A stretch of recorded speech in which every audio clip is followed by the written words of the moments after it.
together with other people who are in the preschool field here in the state to learn and to grow and really to celebrate the wonderful things that you all are doing in the preschool space here in Utah.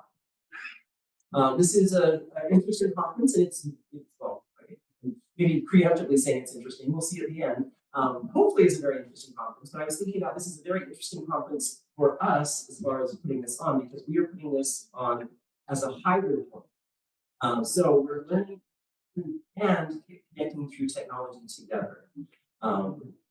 This is part of our news, or part of our goal to build personalized competency-based learning. Basically, we're increasingly recognizing that each person has different needs, different interests, different opportunities, and so we are trying to offer the conference and offer the information in ways that gets the most people as possible to access. So we do have a hybrid format here. We have all of you who are here in person. I just looked outside and it looks like we just got shaken up inside a snow globe. So thank you for braving the weather today. I did hear from a lot of people who were originally planning on being here today who opted for the hybrid option, which is part of this personalized competency-based learning. We're reaching people in the ways that is most beneficial and most works best for them. With this, just wanted to talk a little bit more about personalized competency-based learning. Personalized competency-based learning is an initiative that we are operating on the state level to try to increase the quality of instruction and try to meet the needs of all learners, recognizing that, as you all well know, in the preschool space, not all children are the same. Each child is unique. Each child has individual needs. Each child has the ability to learn, and given the right circumstances and opportunities, will learn and thrive in our environments. We're trying to do some parallel process here and do this on the state level or the preschool conference level. So just a brief summary of personalized competency-based learning. The big focus is on an inclusive culture of learning where everybody, whether they're in person or whether they're remotely, because of geographic distance or weather or other factors, are able to come together and join. Here within the conference space here, you'll notice that each presentation is unique, different. They'll be presented in different ways to really meet the needs of multiple learners here.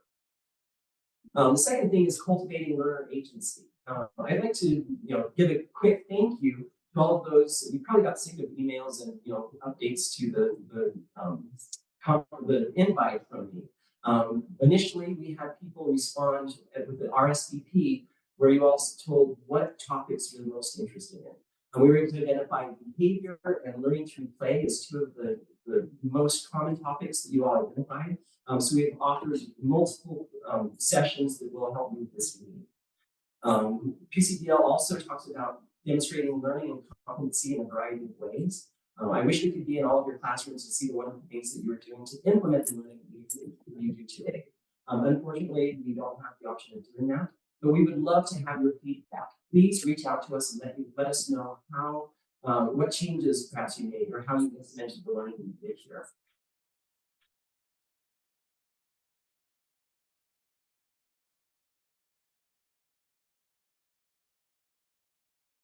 Any problems operating the app, and we'll be able to address those problems for you to provide that personalized, customized support. Here again, those of you who are in person, like I said before, if there's anything you probably run into, please find one of us in blue shirts. And finally, facilitating social emotional learning. Social emotional learning, one of the big parts of that is to help make connections. Part of being a conference, both in person and virtually, is to connect with other professionals in the field who you can work with to build each other, teach each other, strengthen each other so that we can move the work of preschool and early childhood education forward. We do have a few expectations that we'd like to go over here quickly. First off, those of you who are in person, please attend sessions and be present in those sessions. Also contribute and share as appropriate or as you're comfortable. Then use the conference technology to extend your learning experience. That's part of the reason why we have the QR code on your badge so you can access the learning that takes place through the app. If you have questions and answers, please submit those through the app, and we'll be monitoring those so that we can answer those whether you're in person or online. Second, those of you who are joining online, please tune in and participate in whatever way is most comfortable for you.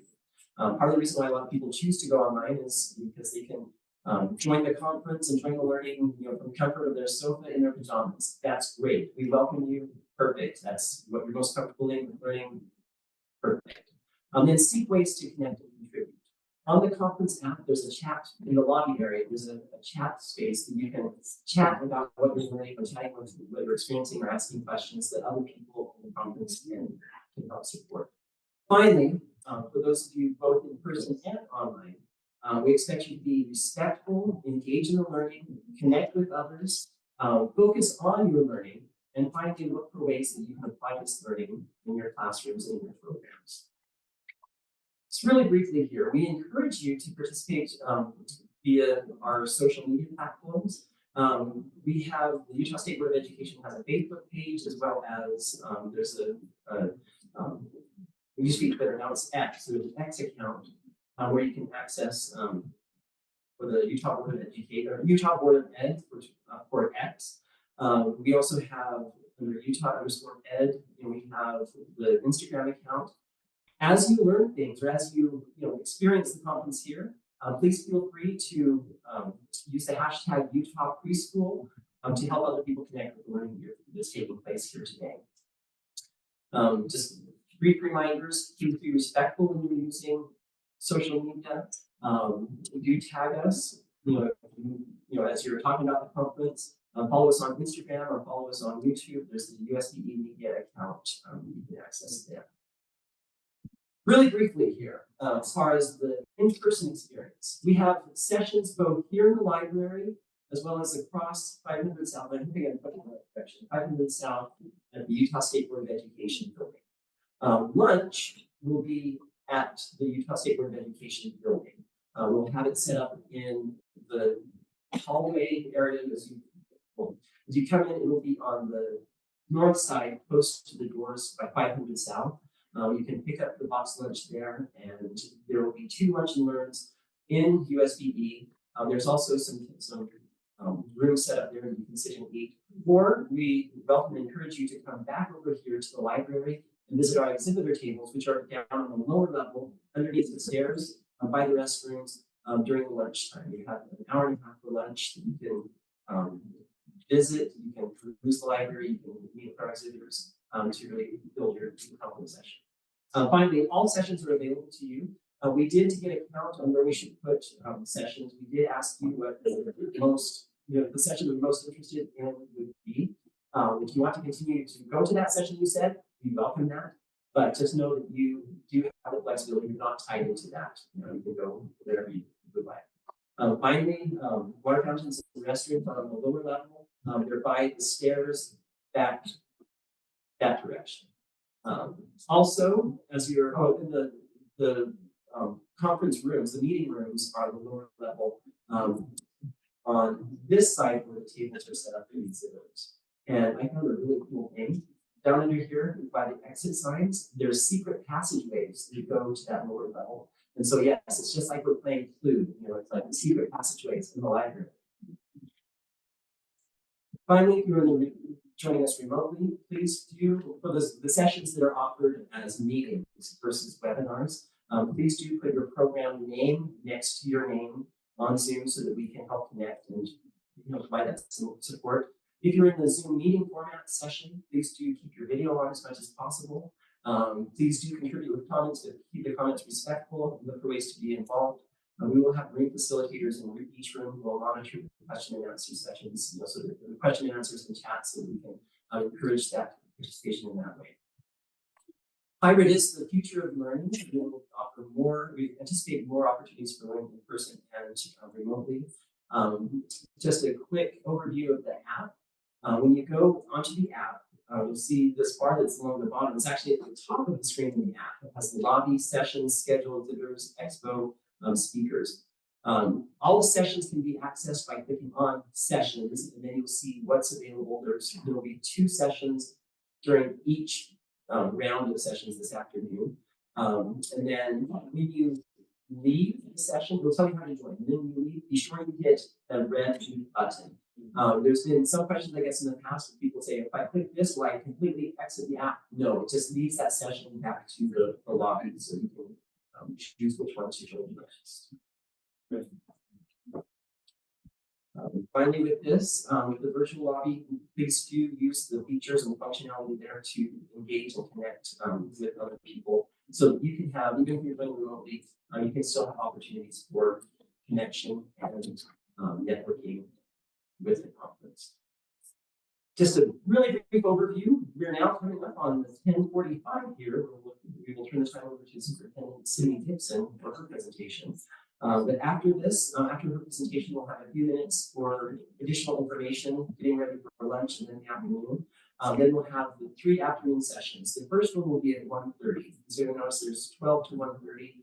We've purposely given a lot of time for you so you can explore the exhibit as well as the library. We have an amazing library here in Salt Lake.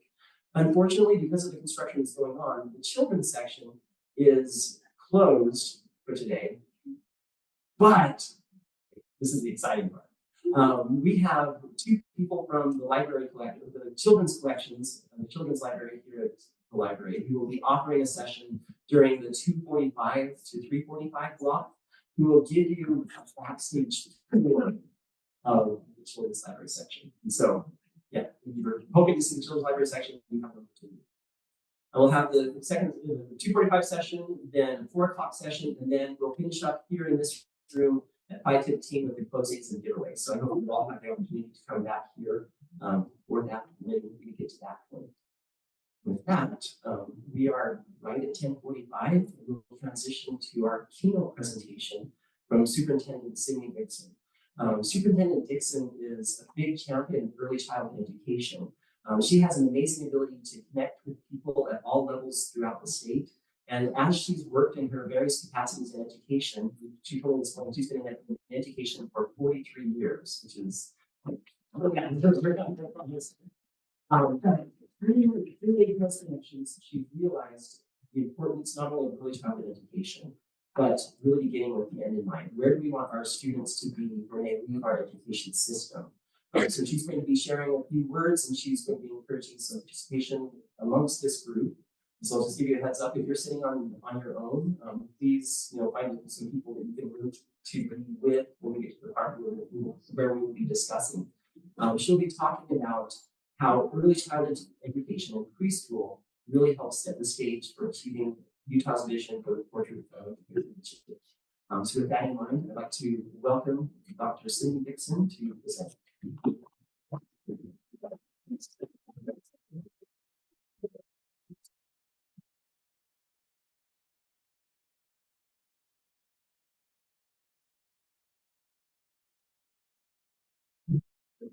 Good morning, everybody. I was going to say good morning, but you all did much better than I did. I so appreciate our preschool team. They are amazing. Jared and I have had the opportunity to search out scorpions in the middle of the night in Sevier County, and I've had the opportunity to just hang out with our preschool team in various settings, and they truly are amazing and wonderful human beings, as well as being so passionate about preschool. Really appreciate all the partners that are here today. I have been on the road all November. It's for some reason it's been Conference Month, and sometimes I underestimate the power and importance of our partners. Sometimes we call them vendors, but I like to call them our education partners. So I hope that you'll take advantage of interacting with them today, because these conferences happen in large part because of our great education partners who are out there. And then we also have agency partners who are just so important to the work of preschool and early learning. And if there's one thing that I learned in this role, it's how important it is that we all work together on behalf of our families in Utah and our littles, and ensuring that they have opportunities for success. So I've been, I declared this summer the summer of Sid, because I just thought I need to refresh my own professional learning. So I picked up 2 things. Well, I thought I would do a personal goal and a professional goal. So my personal goal, like every other person my age bracket boomer or Xers, you know, were all in pickleball. So I picked up pickleball like everybody else in the world, kind of became obsessed with that. And then the professional piece was artificial intelligence because it was just jumping up everywhere. And I thought, oh my gosh, I've got to get ahead of this. You know, I really need to learn more about artificial intelligence. So I use it a lot. I have an app on my phone. I have an app on my computer, and it helps with outlines and plans and frameworks and all sorts of things. I still use Google all the time, but I did say, you know, how could I blend early learning and graduate together? And I kind of popped up this very quick framework, and everything was sort of giving me all this information about the importance of early learning in preschool. And I thought, and I'm singing to the choir if I even go there. So I fully acknowledge that you all are the experts in this space. I am not an expert in preschool, but I do know that it is the start to everything. And when I was a school principal and I was struggling, as we often do, you know, just kind of getting overwhelmed, the first place I would go to was kindergarten, because kindergarten was the place where the best things happened.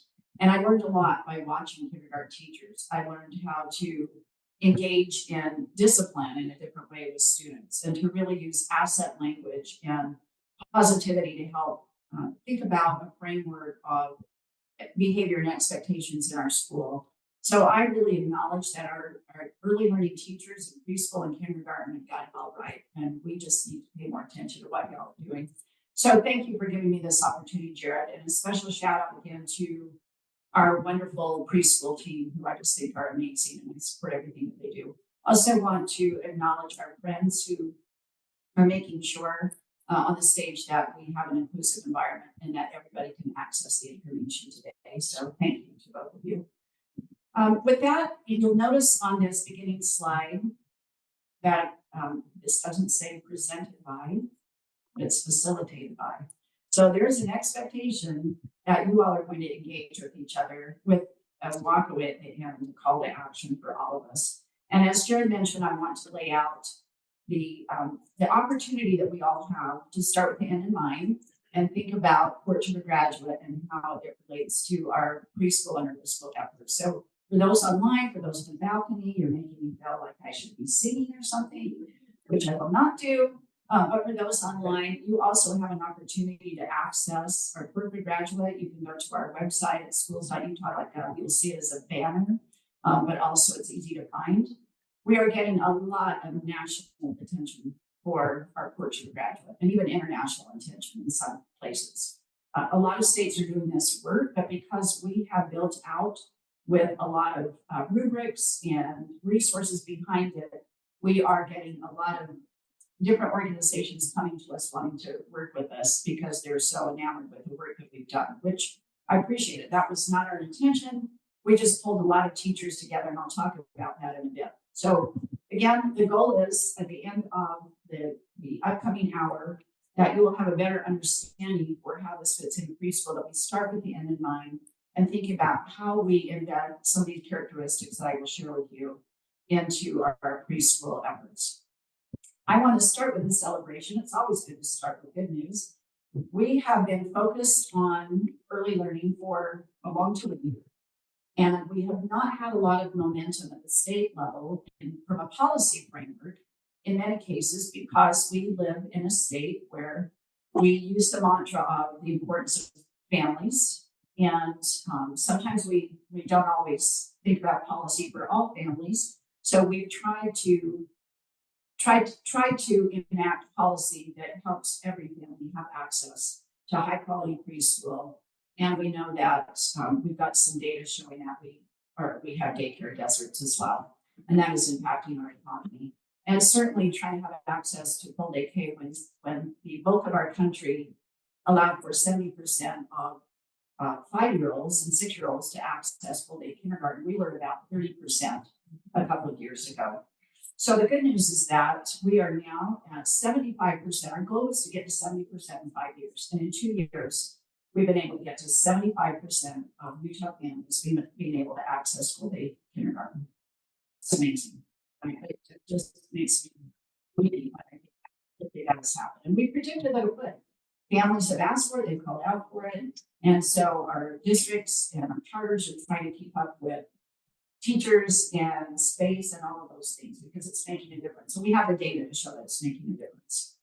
Now we also, the data that I could find is that about 44% of our 4-year-olds have access to quality preschool. And I would probably put that quality in brackets. That's something we should unpack and talk more about, but at least 44% of our students, by and large, have access to preschool. That might seem a little high. That's the data that I found from 21 census data. So not sure how accurate that is. Some of you are shaking vertically and some of you are shaking horizontally. So I put that out there to say that's not something that I would quote and stick in the sand.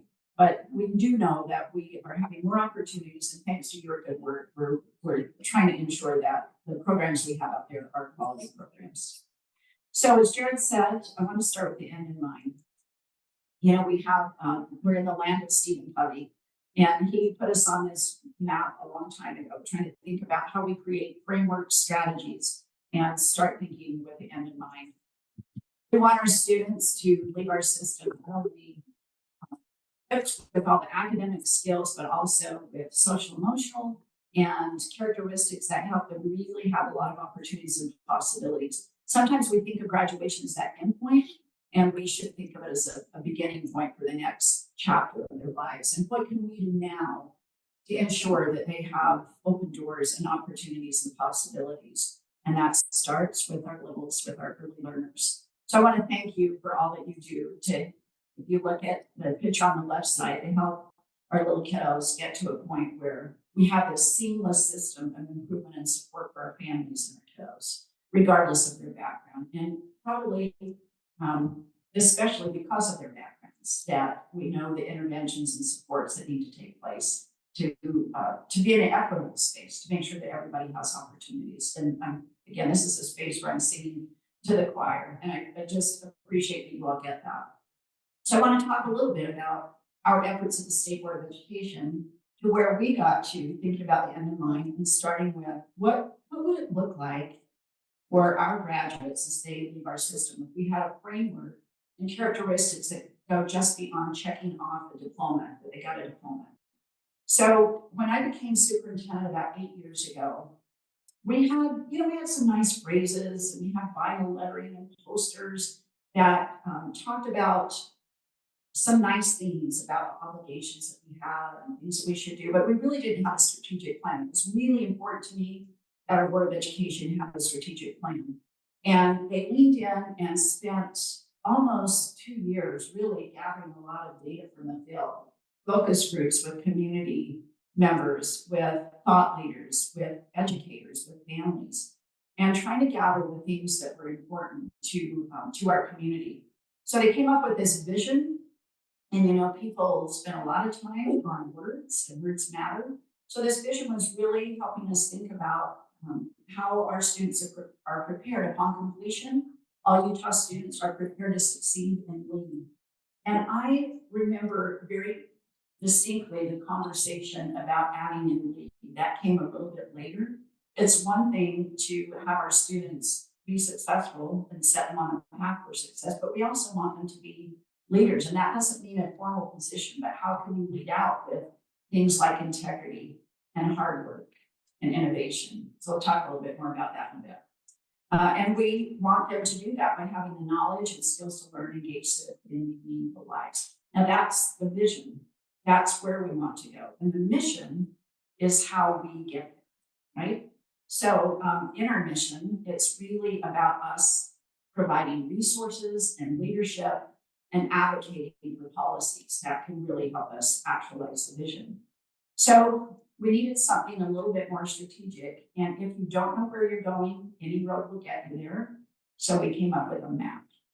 And the key to MAP stands for Mastery, Autonomy, and Purpose. And you can see there, Mastery, Autonomy, and Purpose in this Utah map gets at academics, so mastery and skills. Are kids proficient when they leave our system in a variety of spaces? And we talk about lifelong learners, but it's not just about that. Do they have self-confidence? Do they have motivation? And can they act independently and interdependently. As we look at mental health issues and social media, can we be interdependent and work with one another and help one another grow? And then last but not least, purpose. This is something we don't often talk about in school. We assume it's happening in families and communities and in churches. We feel like there's a great space in our schools to help guide students on their life decisions and to help them with behavior and goals and really thinking about what is their purpose in life. A lot of our young people, especially as they hit those what I call hormonally impaired years of junior high, sometimes they really are struggling to find meaning. We see mental health mental health issues on the increase. So I want to break these down a little bit for you. And then we're going to spend a large portion of time really talking about this seamless throughput of what does that look like in the preschool space and early learning space. So let's start with mastery. Obviously, there's academic mastery, and I want to underscore that, but that's first and foremost. If our kiddos cannot read, if they are not engaged with numeracy, I can't tell you how many times I'll hear an adult say, I don't have a math brain, or I don't have a science brain, or I don't have this gene. Well, we don't say that about reading. We don't say I don't have a reading gene, so I don't want to read. But other than math, these skills are important for all of our kiddos. And so academic mastery underscore first and foremost, like that's the entry gate to all of this. But now let's think about wellness. As our kids are more and more immersed with their face in the screen, with indoors, with, it's obvious my generation, hopefully it's not that obvious, but obvious enough that, I can talk about the good old days like many of your parents do, and outside play and creativity, that was just unknown. With the onset of social media especially, and I'm grateful for the onset of technology, but we have more and more screen time that's really changing. It's changing our kids' brains. It's rewiring how they think and interact. And so there's so much of this focus time on a little screen that getting out of that, this wellness space is really important. So it's not just about digital literacy, but it's about nutrition, physical fitness, mental wellness. All of those things are part of this whole package of mastery, thinking about self-regulation, all of those things that come into play. And then the other piece of this, we have graduation requirements around civics, financial, and economic literacy. And that can start at a very young age, especially as we start to see how kids think about why they earn money, what they're spending money on, what's important. How can they're thinking about a nanosecond ahead of themselves when it comes to financial literacy. And our data around bankruptcy and some of these other issues that started the whole financial literacy movement haven't changed all that much. So we have to really think about at a very young age, how do we help our young students think about these things? So let's go to the next piece in autonomy. And sometimes these are called the 4 C's. There are 5 or 6 of them in there, but these 4 C's, and overall you'll see 13 characteristics. I've seen some state portraits of a graduate where there might be 30, 40.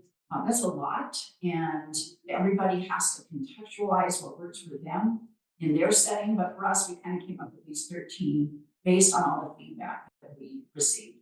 So communication. I don't know how many of you have teenagers, but when my son was a teenager, this wasn't very different than what you experience today. And you get a lot of grunts and moans and and yes. And especially when you see a group of students sitting around and all on the phones, texting each other right next to each other. That's my favorite. So how do we help students articulate and use their voice and use their stories and be really clear? I saw one of the best presentations yesterday with 2 young men in Denver, twin brothers, African-American, telling their story as related to a community issue that was happening with a young Black man who had died at the hand of paramedics and police, and how that impacted their thinking and their persona and what they were doing to overcome and help others. And the way they communicated and used their voice was so powerful. And then they ran off the stage, and I wanted just to hold them captive and say, how did you learn to use your voice that way? How did you not only learn to articulate, but do it in a succinct and powerful way? Rebecca was there, and it was It was amazing, super powerful, and I would wish that for all of our kiddos, that they learn how to use their voice and communicate with others so that they can not only tell their story, but learn from one another and be open to a variety of opinions and perspectives. And that comes in critical thinking and problem solving. You know, at the onset of artificial intelligence, one of the things that we're challenged by is thinking about the world ahead of us. It's one thing to have this artificial intelligence, which isn't its own intelligence. It's grabbing from the internet and it's just out there. But how can we take that information and think critically about it to ensure that it's accurate? How can we use the tools that we have with technology to problem solve? And the best place that takes that happens is in preschool with little kids. If you get out of their way and watch them play and watch them learn and watch how they problem solve, my concern is that sometimes we create barriers by the things that we insert into their lives. And watching what happens in preschool, to me, that is phase one of where some of this can happen.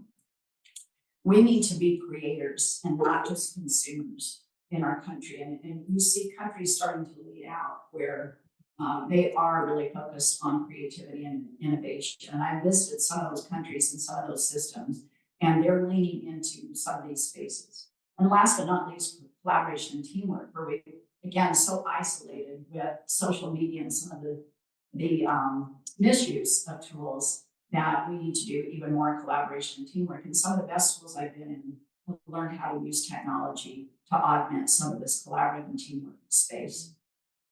Last but not least, the key part of our map with purpose is thinking about those characteristics that help us be better human beings and a better society. And you can see those there of honesty, integrity, and responsibility, hard work and resilience, lifelong learning and personal growth, service and respect. So thinking about from a very young perspective, how can we involve our young people in lessons and experiences to bring purpose to their lives from a very young age?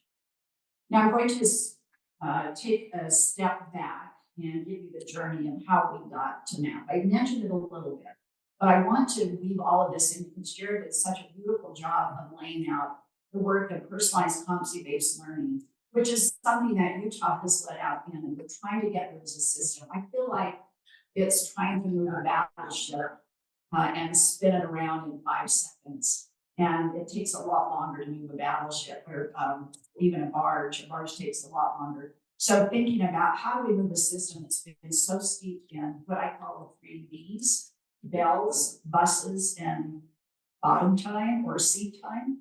I'll try to use more appropriate words, but in some ways we're still bound by those 3 Bs. And how do we unpack all of that and make it a more personalized experience for each and every student?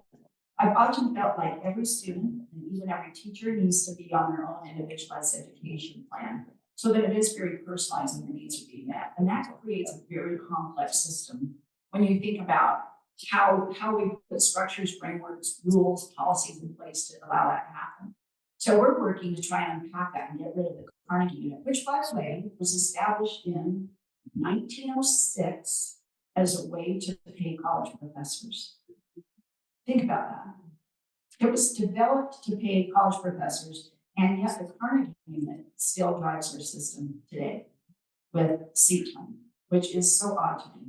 So as we move into this space of competency and personalized learning, you all see that in your settings of kids come to you at varying levels and spaces, and certainly our kiddos that are coming to kindergarten are finding 5-year-olds that are still not potty trained, 5-year-olds who have mental health issues that we have not seen before, behaviors that are very intense.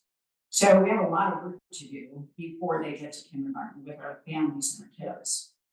So we started thinking about competency-based education quite a while ago, but back in 15, 16, we worked with Senator Milner, Ann Milner, and others, Howard Stevenson, there were a few others around, who really liked this concept, embodied the concept, and developed a piece of legislation that allowed for grants.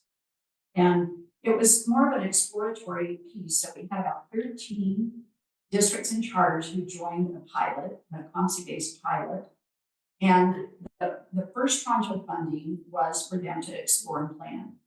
And that's something in education that we have learned a lesson with digital teaching and learning and some of our other initiatives, that you need to spend as much, if not more, time planning and you do executing. And the more time you devote to planning, the better the outcome. So it was about, we're going to give you money so that you can pull people together and plan.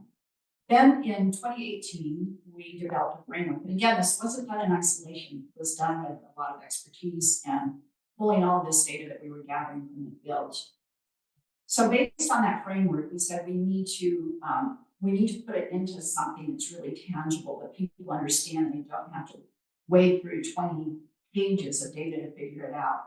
And that's where Court to the Graduate was launched. Again, we weren't the first to do it, but we were probably the first to make it have this comprehensive, seamless, coherent piece around personalized competency-based learning, but really thinking with the end in mind, what we want our students to be able to do when they leave.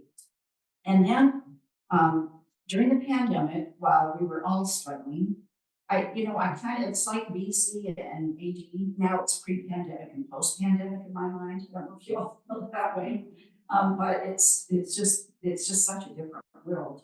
But during the pandemic, that summer of 2020, we had hundreds of educators voluntarily come together online and create rubrics and play out these competencies so that they could be actualized in the classroom. So it's one thing to have 13 characteristics, but what does that look like? What would that look like in a variety of classrooms? So those are available on our website.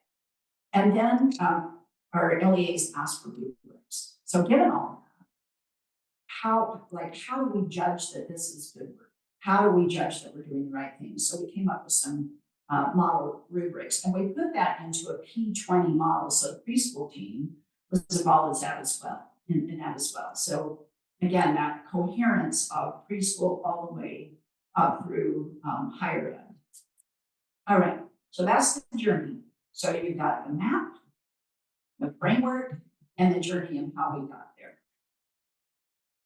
Now, I'm going to ask you to really think about the preschool framework and the elements of quality preschool that you all are very familiar with.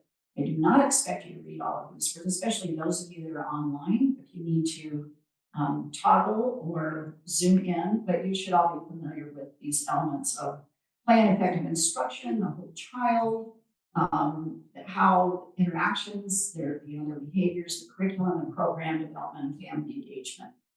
So now is the time where we're going to think a little bit more deeply, have a conversation about how these efforts that you see on the screen, your early learning efforts in preschool, how do they align with what you just saw in Utah's Court to the Graduate? And then we're going to go through and unpack each of the pieces on the map: mastery, autonomy, and rubrics. So the way we're going to do this, so those of you online, if you will just spend that 10 minutes, you can reflect with each other in the chat. You can do some silent reflection, whatever works best for you online. Here in the room, we would ask that you just turn and group in like 3s or 4s or whatever makes most sense to you, so that you at least have a cluster of people that you can chat with. And then after 10 minutes, then we'll come back together and, as I mentioned, just break it down by each of those components in the map. So that as we walk away, you've got some real concrete ideas of here's how I can do it in the classroom, here's how we can do it in the setting, here are maybe some things superintendents haven't thought of, like here's a missing chart that maybe you might want to add in. So what questions do you have about the task? I hope you noticed that I didn't say, do you have any questions? Which is a yes or no answer. I said, what questions do you have? And that was intentional because adults generally have questions. So I assume there's some questions. So I'll ask that one more time. What questions do you have about the task? Okay, great question. Will I go back and show those 13 things? All right. This may be a little tricky because I have them broken down by each element. So it looks like most of you have a cell phone, and you can find them mobilely by going to schools.utah.gov. The running banner is Court to the Graduate, or you can just Google Utah's Court to the Graduate. And you'll be able to see those on your phone. Great question. All right, with that, I'm going to set a timer for 10 minutes, self-organize, and then when the alarm hits, we will go back to breaking all of those again. Okay, thank you.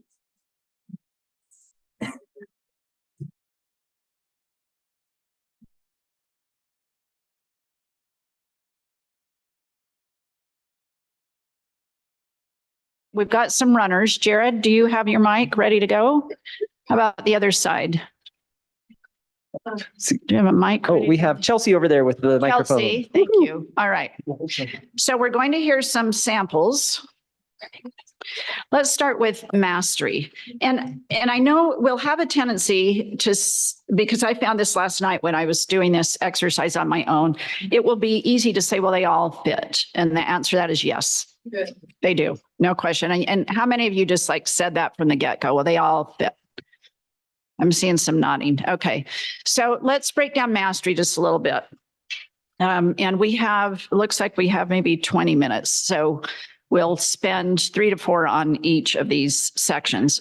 What about mastery? What are you finding in preschool that resonates with these 4 characteristics? And where do you feel like there may be some gaps that you identified that, that didn't quite match up? So don't be shy, because I am not afraid to point people out. I heard a lot of really great conversation going on. Any volunteers before we voluntold? Okay, there's one in the back. So, oh, this is loud. Okay, sorry. Preschool. So with our preschool program that we were talking about, we're from Granite Preschool. We were talking about how we feel like it's hard for our kids to know what is a want versus what is a need, and how do we help kids understand, like, well, I want the candy. I'm like, candy's great. We all want candy, but we need to eat apples first because our tummy's going to feel better if we eat apples. And kids don't hear the, I want my tummy to feel better. I want the candy. And then something else that we were thinking about too, of when we use like stickers, like for example, in my speech classroom, I use, if they say 30 words, they earn 1 sticker. When they earn 4 stickers, I have this prize box. And so learning, we have to do a little bit of work and then we earn a sticker, but we have to hold off on earning our big prize. We have to earn 4 little prizes and then get a big prize. So some things of like, that's good. Like that prize and waiting for the big want, but I need this first. So like some things that we're doing great, some things that, again, I think it's a hard concept to teach kids though.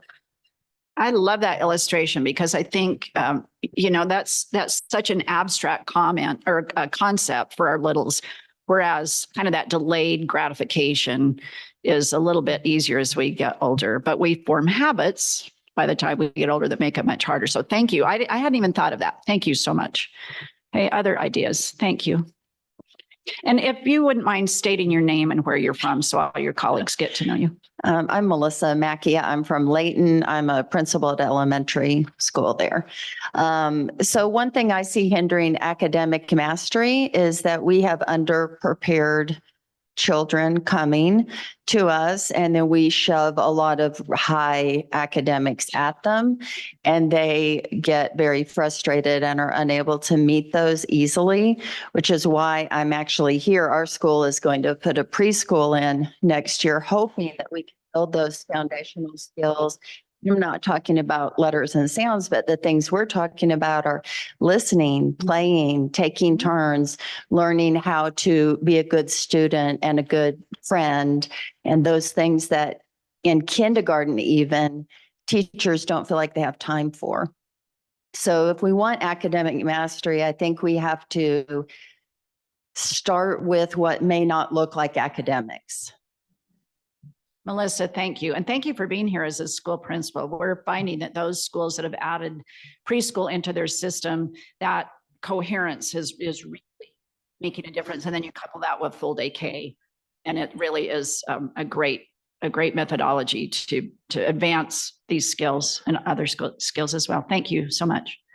So in the group that I was in, we had an interesting comment. It's like, well, I don't really teach numbers, but then I'll let Abdul share the experience. He went out and was like, this is what we do to teach numbers. So here, let me pass it over to Okay, Abdul. Abdul, you just got voluntold. Thank you. All right, thank you. I teach in Wonder Bloom. It's a nature preschool. So this is what we do. Sometimes we follow the kids on what they want to do. We don't really be like, let's do this, but like we follow the kids like child-centered. So there was a time I saw some kids like they were playing with mud. They're like trying to cook. We've made recipes. We've written recipes for them to read on or just to look to make their food. So I went there and I saw some kids and they were making mud pie. So I gave them a question like, so how many cups of mud do you guys think we can do we need to make the mud pie? And then they were like, maybe 4, maybe 5. So there we started using numbers. So we took the cup and then we started counting 1, 2, 3, 4. There the numbers, even though it's not written, but we were able to teach them. I was able to teach them numbers already. So those are some of the things we mostly follow the kids, their lead, and then we help them to master in it. Thank you. I love that example. Not only were you teaching about numeracy, estimating, critical thinking, problem solving, you wove quite a few things into that very simple element. And I'm so proud to hear the kids still make mud pies. Because, you know, that was like a staple learning opportunity for me as a kid. Thank you. All right. Did anybody get into the civics, financial, economic literacy? Because that might seem like a little bit of an outlier, or even any talk about digital literacy. Jared, down here. Oh, and in the middle too. Chelsea, maybe you could come down for a mic in the middle in the queue. I'm Angie Cooey and I'm with Granite School District. And I know that there's one lesson that we usually do the last few years that talks about money and the value of money. So we'll teach them that a penny is worth 1 cent, a nickel is 5, a dime is 10. And I've got money glued onto some cards and they can pull out a card and try to count how much that is worth. So it's a beginning entry level introduction to that financial economics of learning what is money worth, what can we use it for. And then we're hoping that in further grades, they'll continue it on and help them understand it better. Wow, that's awesome, Angie. Thank you so much. And I was thinking about, you know, when I go to a store, I don't pull out my wallet anymore. I use my watch. I got so used to that during the pandemic. So 2 clicks. And I've noticed how many of our young people, if their computer's not working or you try to give them cash and they're counting back, we live in such a digital world that's starting early about, I loved how you said the value of money. It's not just how you pay, but the concept of the scaffolding of the value of money. Thank you so much, Angie. Go ahead. Go ahead. Yeah. Hi, I'm Samuel BC. I'm from Little Founders in Bright Horizons. And our group talked a little bit about digital literacy because in our program, we do not allow them with screens just because they're so young. Yeah. And in our program, we started giving them keyboards and phones to use for that cause and effect.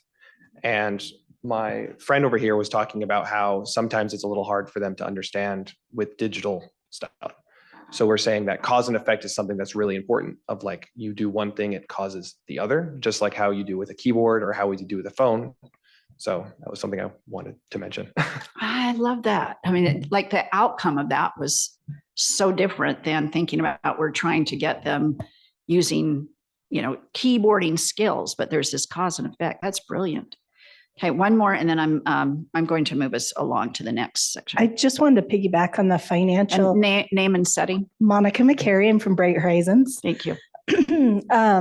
I notice sometimes when children are really upset or having, a rough drop off or a moment, sometimes, I'll ask a child, well, why are you here today? Where's your mom and dad? And sometimes they'll say, oh, they're at work. And I'll be like, oh, why do they go to work? Asking a lot of those open-ended questions. And sometimes it can lead me to, oh, do you think they go to work so that they can have money, so that they can buy you things like your jacket or your shoes? So sometimes also simple things like that can really start to help them understand that financial or economic literacy and understanding like, oh, that maybe that is where it comes from. Or I'll ask a child, oh, where did you get your shoes? I got it from the store. Oh, how did you pay for those? How much did they cost?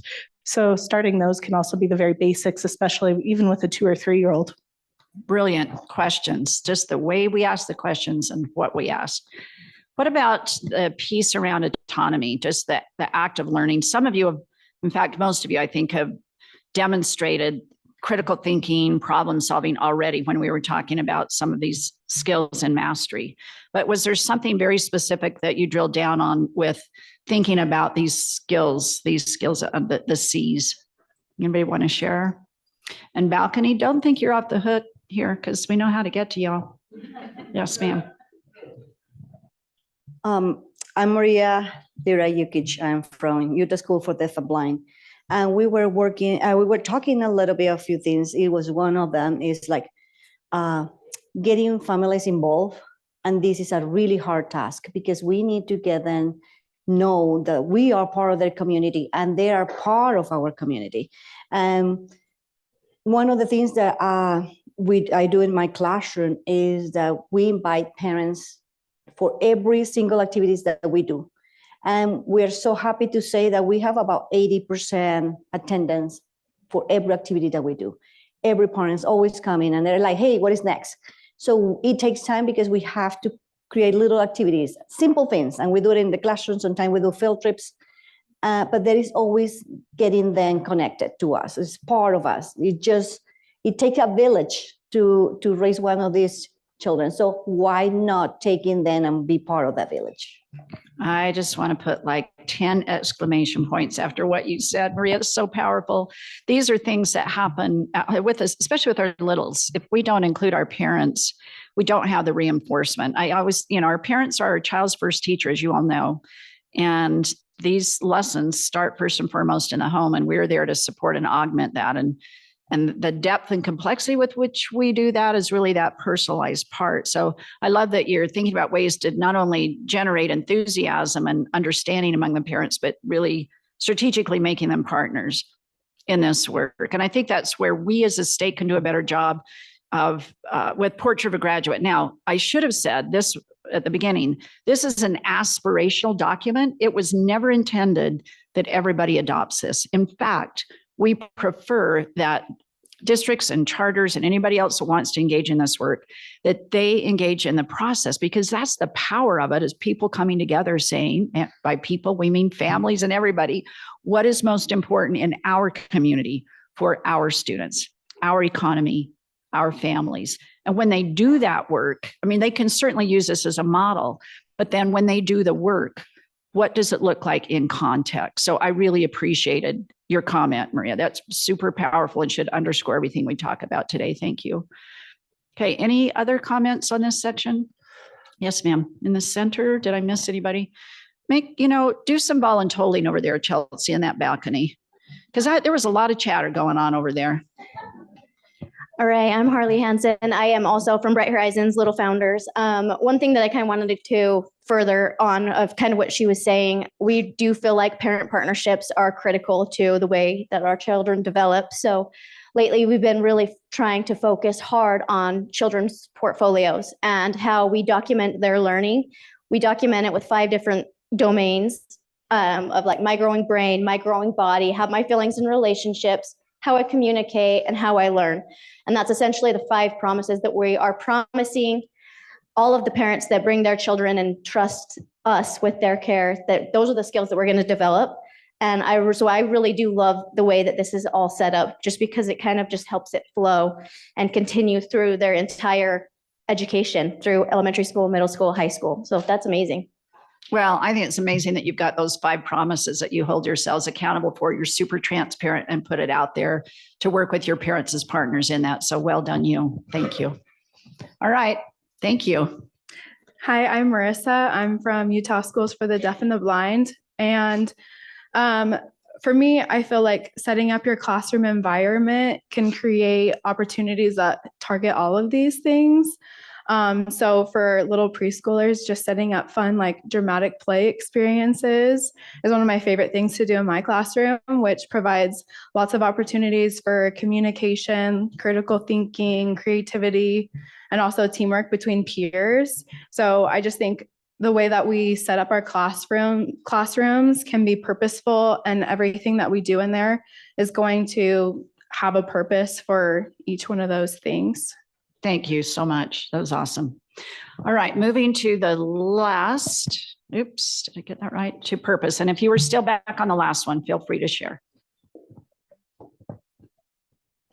I'm Lauren Moncondia. I'm also from Utah Schools for the Deaf and Blind. And I think going along with what Marissa said about environment, it's inviting kids into the environment of adults make mistakes too, to create an environment where we can have critical thinking skills. And so my kids all know that my technology doesn't work sometimes. The smartboard doesn't work. And they all know some of the things that they can do, to the point that one time there was a sub and they said to the sub, "You should try unplugging that. Plug it back in, and then press the home button again. Condia says that works every time." But they know that things go wrong with them. And I invite them to be part of me thinking, "Oh, Miss Moncondia made a mistake. I told you we were going to the wrong group next. I'm wrong. Let's look at the schedule together and see what the right thing is." But I think the more we demonstrate for them, adults are not infallible, but in preschool, they kind of think that they are, and that adults know everything and can get everything right. But I think as we invite them into an environment where it is okay for adults to make mistakes, they're more likely to engage in critical thinking and teamwork. Oh my gosh. And just really briefly, if I can tag on to that, just wanted to, as the preschool specialist, I just wanted to highlight that the lifelong learning practices, early learning standards for the state core directly align with this section here. So please make those your friends. Sorry. Thank you. I love that. That was so layered with so many things. Your example of just the vulnerability and just all of the skills that are in just that one simple example. Thank you. All right. Last but not least, let's talk about purpose. Something that we don't often think about just intentionally, like it's there, it's in our literature and some of the way we talk about things. I think that modeling that you just described is really exemplary in this as well. Just having those conversations about what these things look like. But what did you all talk about with purpose? A little harder, perhaps. Thank you. Yeah, I feel like it's a bit of a Ferris Bueller. Anyone? Well, we didn't talk much about this as a group, but as I said before, in the School for Deaf and Blind, especially in the School of the Blind, that's where I work, we have something that is called Expanded Core Curriculum.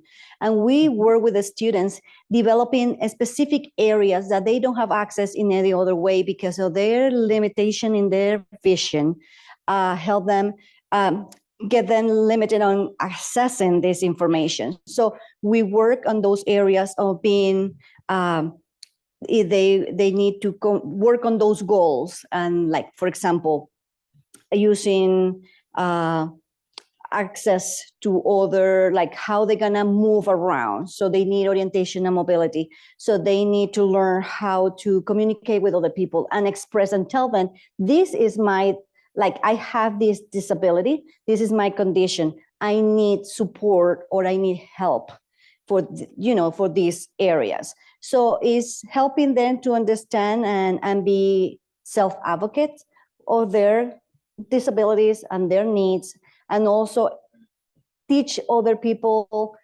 what is to live in a life that is different and be part of that and accept it and be accepted and respected.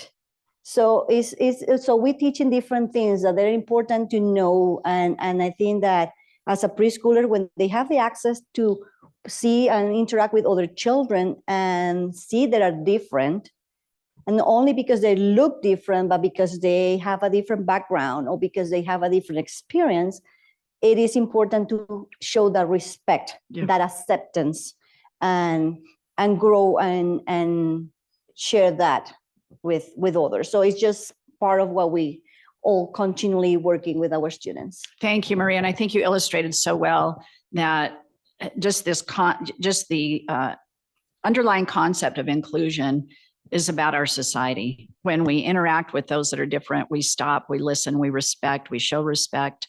I mean, we think about the state that we're in this country, and going back to those fundamental things of everyone has a place and a role. We'll make that our last comment. So thank you to Chelsea and Jared. And I know there's a lot of great stuff online. I hope there's a way to capture that so that we get to read all those great comments online. But I will just say that I want to just show how that played out, Maria. So the students you described that you work with, I was just with ACT in a meeting yesterday, and the accommodation for students, regardless of what their needs were, with some of our college entrance exams, where we'll just give you more time, assuming that that's what everyone needed. And there were some students working with staff from USDB and our staff with assessment who worked to say, we need the ACT Braille in order to access ACT for those of us who have issues with sight. And they now have a Braille form, or they're working on the Braille form. So I think we had a student who was blind able to take the ACT in a Braille form last year. So that just shows you that coherence of when we teach kids to advocate when they're young, when we teach them to have respect for others who might look different, be different, have different perspectives. Those characteristics play out in the society we have as adults today. So let's turn to our littles who are showing us these behaviors and label them and call them out and help teach kids that what you're doing now, you're showing respect. I think that's one thing we could do in this place of purpose.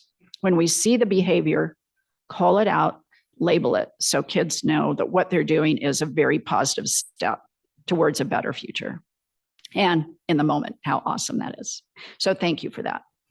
So I will end where I started, and that is thinking about preschool all the way to a graduate. The goal is to make sure that we all understand that our students' futures start really early. It doesn't start when they hit high school. It starts when they enter your doors. It starts in the homes, and we're there to support all of that good learning. So thinking about coherence, P20 throughout our system, and doing whatever we can to unlock the best potential and the future and the possibilities for our students as they leave our system.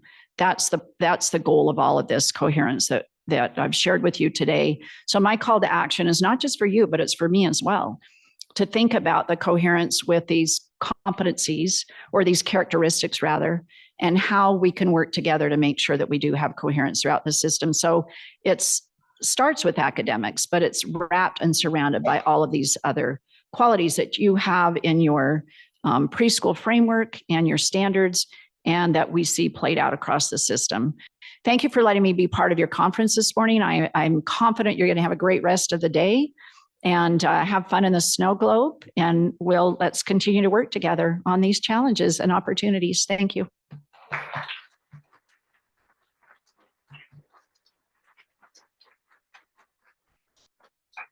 I think I've got you to the right place. Okay. Okay, thank you very much, Superintendent Dixon. Before you run off, we have a little thank you for you. Is it a preschool classroom? We couldn't fit the whole classroom in, but there's some things that preschoolers would be interested in. Oh, awesome. And here, I'll Thank give this you. to you. And Thank you so thank you much. now. Oh, that's nice. Thank you very much. Thanks. Appreciate it. Thanks, everybody.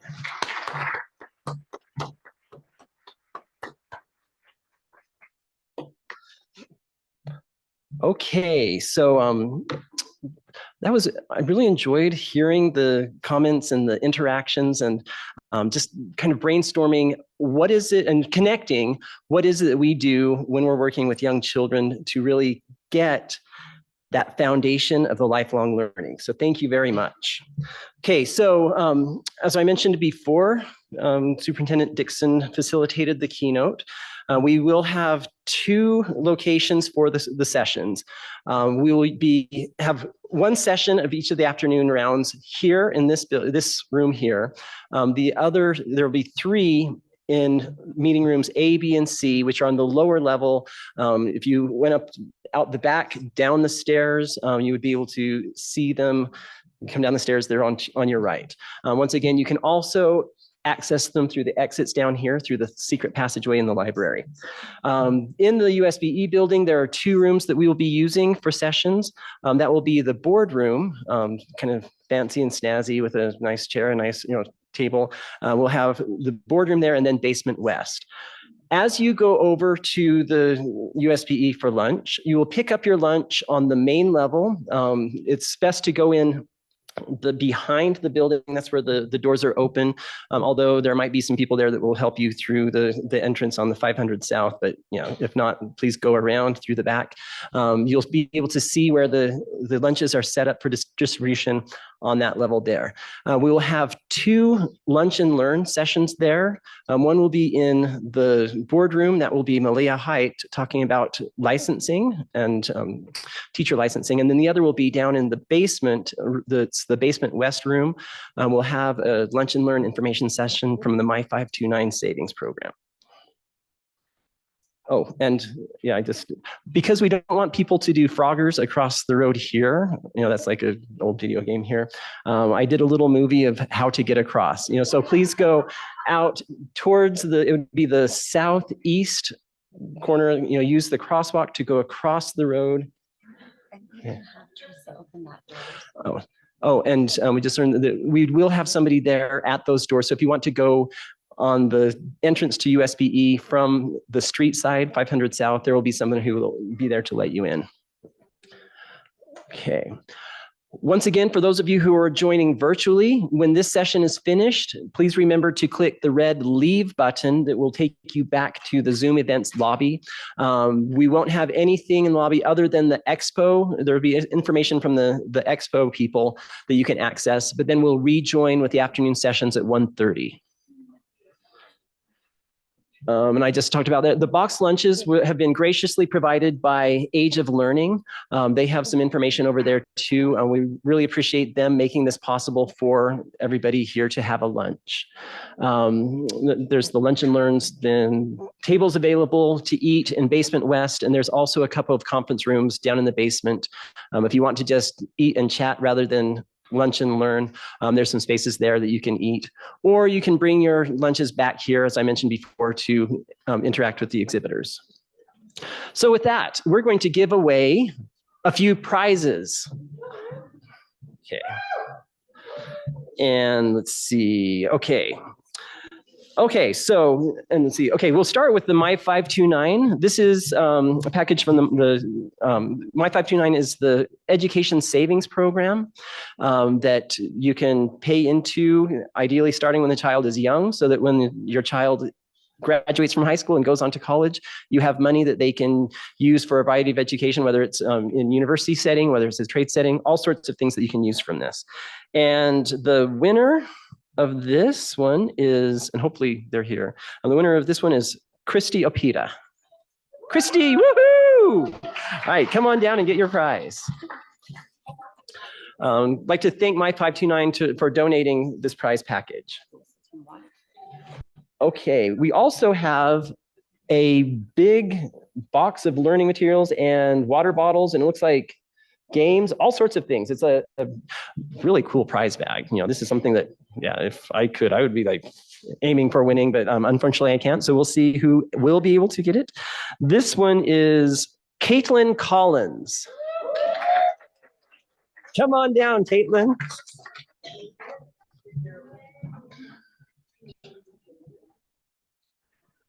Okay.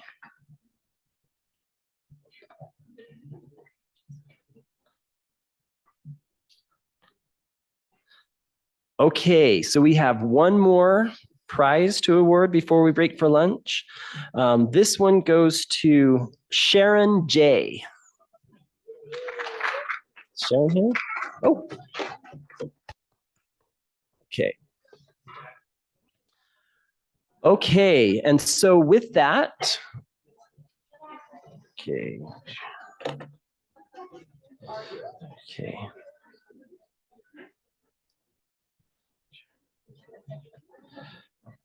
Okay. So there's a question about how we drew those. For the afternoon session, when we come back in for the end of the day, we will give you prize drawing tickets.